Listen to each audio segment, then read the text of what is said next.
et nous lui donnerons des ordres faciles à exécuter. » Puis il suivit une autre voie, et quand il eut atteint le levant, il trouva que le soleil se levait sur une peuplade à laquelle nous n'avions pas donné de voile pour s'en protéger. Il en fut ainsi, et nous embrassons de notre science ce qu'il détenait. Puis il suivit une autre voie, et quand il eut atteint un endroit situé entre les deux barrières, montagnes, il trouva derrière elle une peuplade qui ne comprenait presque aucun langage. Ils dirent « Ô Dhul-Qarnayn, les Ya'juj et les Ma'juj commettent du désordre sur terre. Est-ce que nous pourrons t'accorder un tribut pour construire une barrière entre eux et nous ?»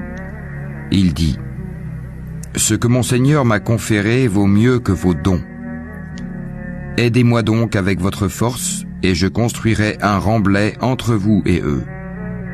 Apportez-moi des blocs de fer. » Puis, lorsqu'il en eut comblé l'espace entre les deux montagnes, il dit « Soufflez. » Puis, lorsqu'il eut rendu une fournaise, il dit « Apportez-moi du cuivre fondu, que je le déverse dessus. » Ainsi, ils ne purent guère l'escalader, ni l'ébrécher non plus. Il dit « C'est une miséricorde de la part de mon Seigneur, mais lorsque la promesse de mon Seigneur viendra, il le nivellera. Et la promesse de mon Seigneur est vérité. Nous les laisserons ce jour-là déferler comme les flots les uns sur les autres, et on soufflera dans la trompe, et nous les rassemblerons tous.